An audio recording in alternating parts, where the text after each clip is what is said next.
Hello, I'm making a game. For the last few months I've been working on a cooperative action RPG. I've learnt a lot already, and the first thing I want to do is rework attacking to fix two issues. The first issue is input lag. I want both light and heavy attacks to be controlled with a single button, to generally keep the controls simple and comfortably playable by two players on a single keyboard and mouse. I currently achieve this by waiting a short time after attack is pressed, and then performing either a light or heavy attack depending on whether the button is still pressed down, which introduces a small but not insignificant input lag. My plan to fix this is have the player immediately start drawing their weapon back when attack is pressed, and make the decision between a light or heavy attack once the drawback animation finishes. The second issue is my combo animations being a bit jumpy and janky, which I hope to fix by introducing some additional transitional animations.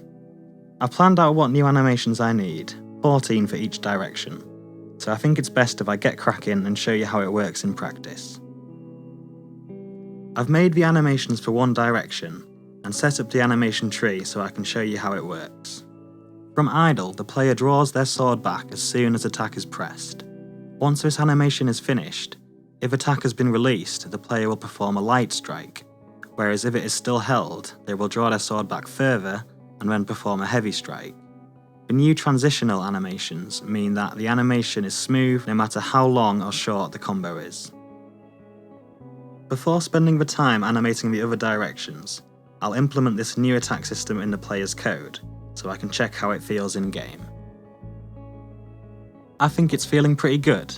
It's a subtle change, but it's definitely smoother and more responsive now, so I'll proceed to make the new animations for the other three directions. The next thing I want to do is rework staggering. Currently, when your poise hits 0, you play this very short stagger animation, then continue on as normal. It's barely noticeable and has little effect on gameplay.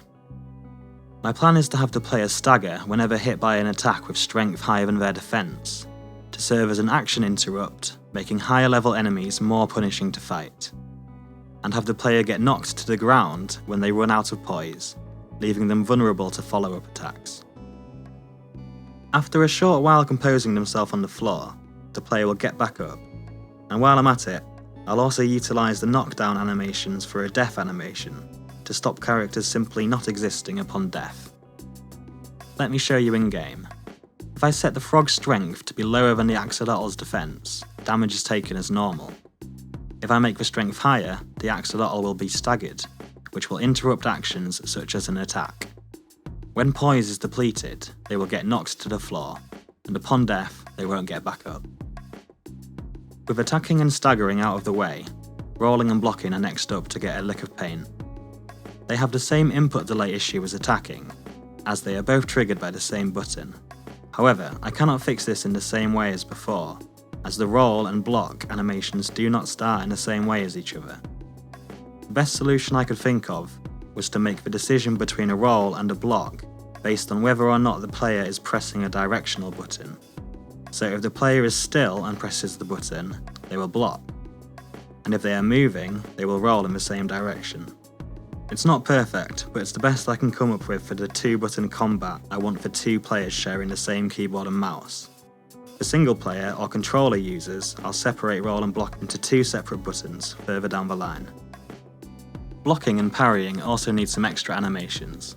Currently, there is one single animation of the player entering a block. I upgraded it by having the player take a step back to steady themselves, and created a similar animation but in reverse for exiting a block. The next issue is the lack of feedback when a block or parry occurs. For a block, I made an animation where the sword and player jolt back and forth.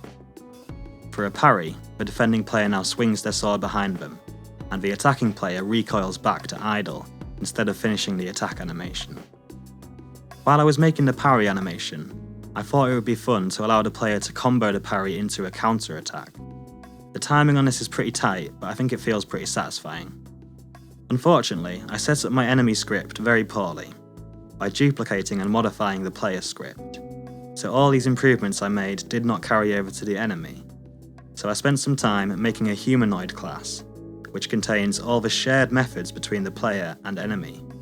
and making the player and enemy inherit from the humanoid class, which means in future I'll be able to tweak both of them at the same time without any duplication of effort.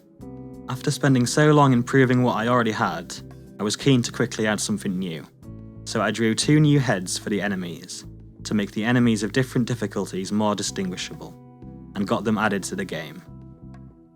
I've uploaded the latest build to itch for Windows, Mac and Linux.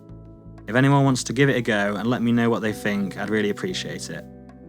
There's a load of new content I'm very excited to add to the game, such as different weapons, items, enemy improvements, and designing the world. However, I think I'll upgrade the project to Godot 4.0 next, so wish me luck with that. Thanks for watching, and I'll catch you again in a few months.